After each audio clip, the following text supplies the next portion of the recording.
This is a reading from Stories for All, a project of the New York City Commission on Human Rights. Today I'm reading And Tango Makes Three by Justin Richardson and Peter Parnell, illustrated by Henry Cole. In the middle of New York City, there is a great big park called Central Park. Children love to play here. It has a toy boat pond where they can sail their boats. It has a carousel to ride on in the summer and an ice rink to skate on in the winter. Best of all, it has its very own zoo. Every day, families of all kinds go to visit animals that live there. But children and their parents aren't the only families at the zoo. The animals make families of their own. There are red panda bear families with mothers and fathers and furry red panda bear cubs. There are monkey dads and monkey moms raising noisy monkey babies.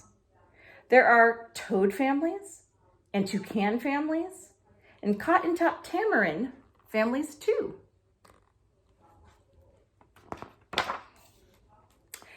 And in the penguin house, there are penguin families.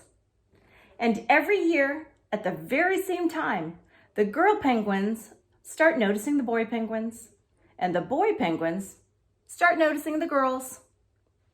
When the right girl and the right boy find each other, they become a couple. Two penguins in the penguin house were a little bit different. One was named Rory, and the other was named Silo. Rory and Silo were both boys, but they did everything together. They bowed to each other and walked together. They sang to each other and swam together. Wherever Rory went, Silo went too. They didn't spend much time with the girl penguins, and the girl penguins didn't spend much time with them. Instead, Rory and Silo wound their necks around each other. Their keeper, Mr. Gramsay, noticed the two penguins and thought to himself, they must be in love. Rory and Silo watched how the other penguins made a home. So they built a nest of stones for themselves. Every night, Rory and Silo slept there together, just like the other penguin couples. And every morning, Rory and Silo woke up together. But one day, Rory and Silo sat there.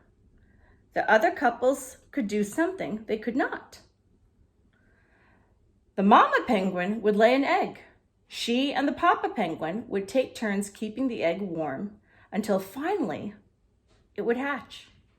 And then there would be a baby penguin.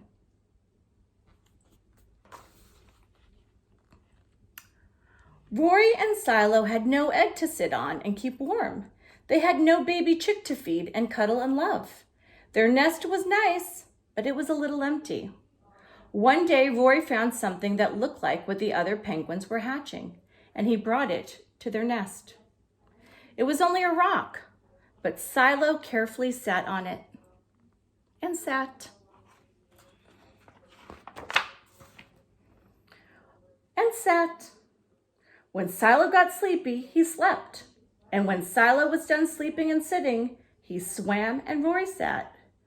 Day after day, Silo and Rory sat on the rock. But nothing happened.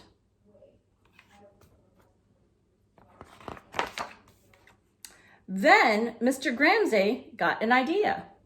He found an egg that needed to be cared for, and he brought it to Rory and Silo's nest.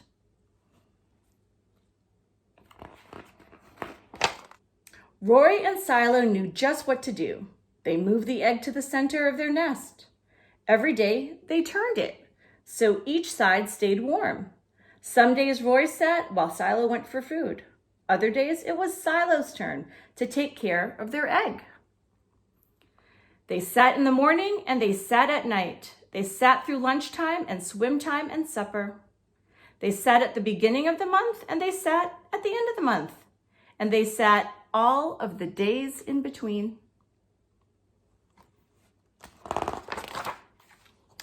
until one day they heard a sound coming from inside their egg. Peep, peep, peep, peep, it said. Rory and Silo called back. Squawk, squawk. Peep, peep, answered the egg. Suddenly, a tiny hole appeared in the egg shell. And then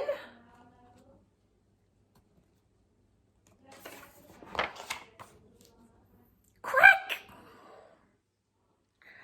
Out came their very own baby.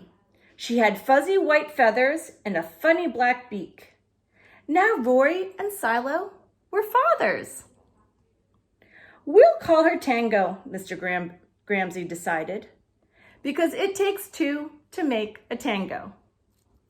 Rory and Silo taught Tango how to sing for them when she was hungry. They fed her food from their beaks. They snuggled her in their nest at night.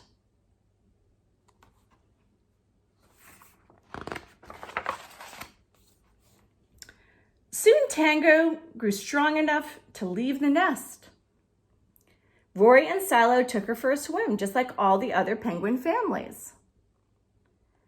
And all the children who came to the zoo could see Tango and her two fathers playing in the penguin house with the other penguins. Hooray, Rory! Hooray, Silo! Welcome, Tango! They cheered.